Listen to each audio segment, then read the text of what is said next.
दोस्तों, पहले तो नीतीश कुमार से गृह मंत्रालय छीना गया, फिर स्पीकर का पद छीन लिया गया और अब भाजपा की नजर उनकी कुर्सी पर गड़ गई है।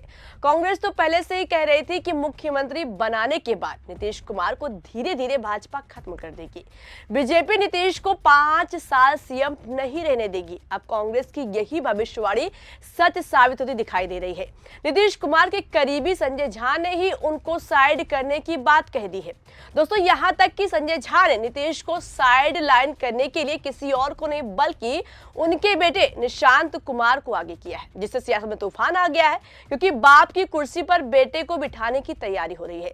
सवाल उठ रहा है कि क्या इसमें मोदी के चाणक्य अमित शाह की चाणक्य नीति है? क्या दिल्ली दरबार में जो स्क्रिप्ट तैयार हुई है उसमें गृह मंत्रालय और स्पीकर के बाद नीतीश की कुर्सी छीनने की पटकथा लिखी गई है? सब कुछ बताएंगे आपको इस वीडियो में। संजय झा का बयान भी सुनवाएंगे। नमस्कार दोस्तों, मेरा नाम शिवानी पांडे और आप देखना शुरू कर चुके 4 PM। दोस्तों, नीतीश कुमार के सामने आगे कुआं और पीछे खाई वाली स्थिति बनी हुई है।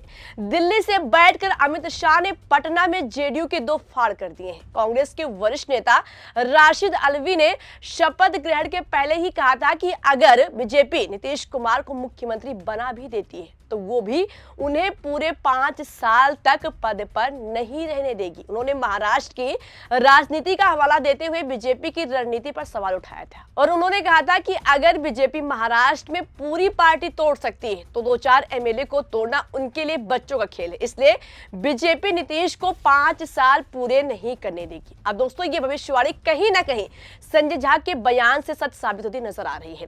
खबर देखिए, लिखा है कि निशांत कुमार संभाले जेडीयू। नीतीश कुमार के बेटे के सामने संजय झा ने दिया बयान, यानी गृह मंत्रालय और स्पीकर का पद छीनने के बाद अब नीतीश के साथ बड़ा खेला करने की तैयारी शुरू हो गई है और इसके लिए चाणक्य टूल्स एक्टिव हो गए हैं। जेडीयू के अंदर खाने से आवाज उठने लगी है कि नीतीश कुमार खुद साइड हो जाए और पार्टी की सारी जिम्मेदारी अपने बेटे को सौंप दे। ये बयान खुद संजय झा ने नीतीश कुमार के बेटे निशांत कुमार के सामने दिया है। लेकिन दोस्तों, इसमें भाजपा का सबसे बड़ा हाथ बताया जा रहा है। ऐसा कहा जा रहा है कि दिल्ली से जेडीयू के अंदर नीतीश के खिलाफ आवाज उठाई जा रही है।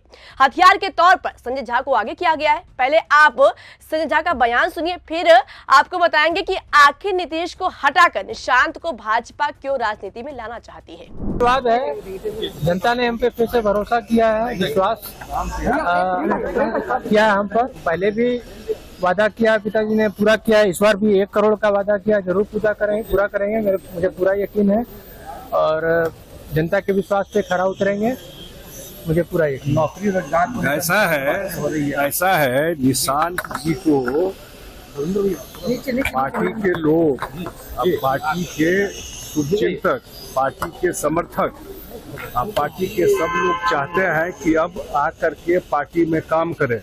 हम सब लोग चाहते हैं, अब इन्हीं को फैसला लेना है कि कब ये तय करते हैं और पार्टी में काम करते हैं। सुना दोस्तों, निशांत कुमार के सामने संजय झा कह रहे हैं कि जेडीयू के लोग अब चाहते हैं कि पार्टी की जिम्मेदारी उनको सौंपा जाए।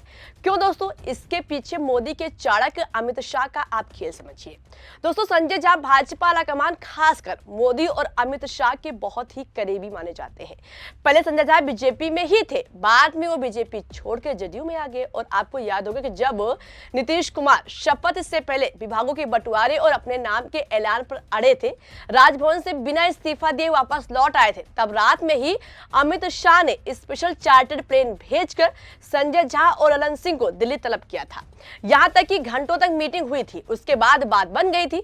यानी अमित शाह ललन सिंह और संजय झा को वहां पर आगे करते हैं जहां नीतीश कुमार के सामने उनकी दाल नहीं गल पाती है। वहां पर संजय झा को आगे करके मान मनवल कराया जाता है। ऐसे में बात पूरी तरह साफ है कि संजय झा के सहारे निशांत को राजनीति में उतारने और नीतीश कुमार को साइड लगाने की तैयारी हो रही है, क्योंकि नीतीश कुमार कभी भी अपने बेटे को राजनीति में नहीं लाना चाहते हैं। अगर उनको लाना होता तो विधानसभा चुनाव में ले आते।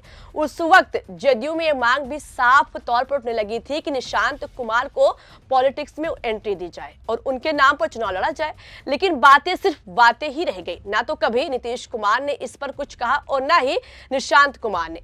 पार्टी के लोगों ने भी वैसे तो बयान दिए, लेकिन कभी नीतीश कुमार या निशांत कुमार के सामने ऐसी बातें सार्वजनिक रूप से नहीं की। अटकलें तब और लगी जब निशांत कुमार को पार्टी के सीनियर नेताओं के साथ ज्यादा देखा जाने लगा, मगर फिर कोई फैसला नहीं हुआ तो लगा कि शायद नीतीश कुमार ही नहीं चाहते कि निशांत कुमार की पॉलिटिक्स में एंट्री हो, यानी कि निशांत पॉलिटिक्स में आए। जिस परिवारवाद के खिलाफ वो जीवन भर लड़े, खुद कैसे उसी काम को वो कर सकते हैं।